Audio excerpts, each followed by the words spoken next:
PBBM ipinakita ang tunay na kayamanan at paano tinulungan ni Pangulong Bongbong Marcos ang mga mamamayan ng pinakamahirap na bansa sa buong mundo. Sa isang opisyal na pahayag, sinabi ng DFA na binigyan nila ng kaukulang entry visa ang mga nasabing Afghan nationals na naaayon sa ating batas at mga regulasyon.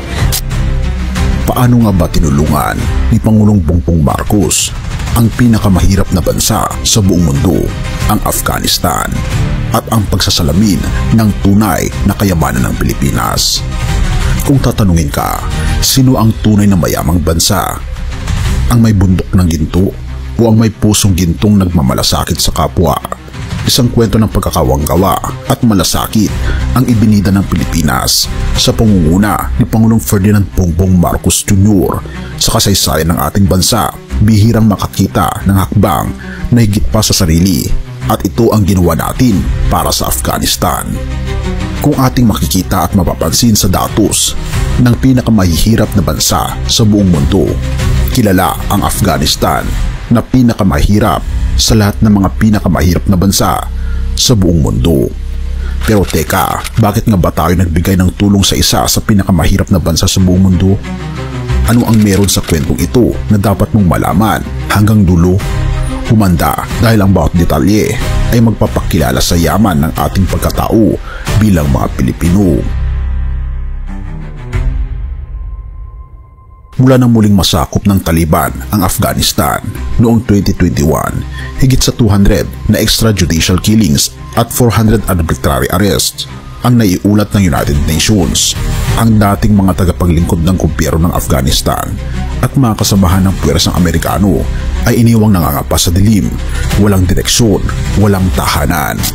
Sa gitna ng kaguluhan, isang sinag ng liwanag ang dumating, ang oportunidad na mailipat sa Amerika gamit ang Special Immigrant Visas o SIV. Ngunit hindi madali ang proseso. Sa halip na mabilis na lumipad patungo sa Amerika, ang mga aplikante ng SIV ay kailangang maghintay. Ngunit saan? Dito pumapasok ang papel ng Pilipinas. Noong Setyembre 25, 2024, nilagdaan ni Pangulong Bongbong Marcos ang temporary arrangement sa pagitan ng Pilipinas at Amerika.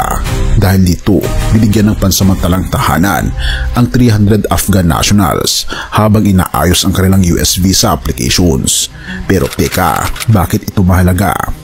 Dahil sa kabila ng mga agam-agam ukol sa seguridad at legalidad ng pag-stay ng mga Afghan sa bansa, nanindigan si Pangulong Bongbong Marcos. Nilinaw niya na ang mga Afghan nationals na ito ay hindi refugees at walang banta sa ating seguridad. Bagkus sila ay profesional na tumulong sa Amerika noong panahong kailangan sila ng mundo. Ngunit bakit sa Pilipinas? Maaring itanong ng ilan. Ang sagot ay simple, ngunit makapangyarihan. Dahil kaya nating tumulong. Sa ilalim ng kasunduan, ang lahat ng gastusin para sa pananatili ng Afghan nationals, mula sa pagkain, tirahan, hanggang sa medikal na pangangailangan, ay sagot ng gobyerno ng Amerika. Hindi rin sila ilalagay sa mga EDCA sites, bagkus ay isa sa pribadong pasilidad na pinangangasiwaan ng kontratadong staff ng United States government at binabantayan ng Philippine National Police. Ang mga Afghan nationals ay sumailalim din sa masusing medical screening bago dumating sa bansa. Sa loob ng 59 na araw, mananatili sila sa Pilipinas upang tapusin ang kanilang visa processing. Ngunit sa kabila ng limitadong panahon, ang kanilang pananatili ay may malalim na simbolismo. Dito nagsisimula ang mas malaking kwento. Hindi man tayo ang pinakamayamang bansa sa ekonomiya, ngunit sa pagkakataong ito, pinatunayan natin ang ating yaman sa malasakit. Ang aksyon ni PBBM ay isang paalala na ang tunay na yaman ay hindi nasusukat sa pera, kundi sa kakayahang magbahagi ng kabutihan. Pero paano nga ito nagiging mahalaga para sa atin? Ang pagtulong sa mga Afghan nationals ay nagpapakita ng ating kakayahang maging kasangga sa pandaigdigang komunidad. Ang mundo'y nakatingin at ang Pilipinas ay naging liwanag sa gitna ng dilim para sa mga nawalan ng pag-asa. Samantalang ang ibang bansa ay nag-aatubili, tayo ay kumikilos. Therefore, ano ang aral? Sa bawat kilos ng kabutihan, ang Pilipinas ay nagiging inspirasyon. Isang bansang handang tumulong, hindi dahil may sobra tayo, kundi dahil naiintindihan natin ang halaga ng pagtutulungan. Sa bawat Afghan national na pansamantalang naninirahan sa ating bayan, hindi lang sila ang natulungan. Naging malinaw rin sa mundo na ang tunay na yaman ay nasa puso ng isang bayang may malasakit. Hindi ba't napapaisip ka? Sa simpleng pagbukas ng ating pintuan, na ipakita natin na ang Pilipinas ang tunay na mayamang bansa. At ang tanong, kailan ba mawawala ang yaman na ito kung mananatili tayong bukas palad sa kapwa? Hebreo 13 verse 2. Huwag ninyong kaliligtaang magpakita ng pag-ibig sa mga taga-ibang bayan, sapagkat sa paggawa nito, ang ilan ay nagpatuloy sa mga anghel nang hindi nila nalalaman.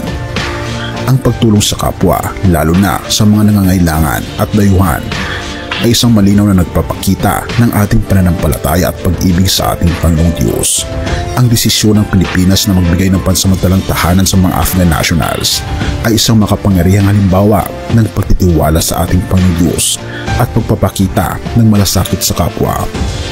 Hindi natin laging malalaman ang buong epekto ng ating kabutihan, ngunit tulad ng sinasabi sa Hebreo 13 verse 2, maaari tayong maging kasangkapan ng ating Panginoong Diyos upang ipadama ang kanyang pagmamahal sa mundo.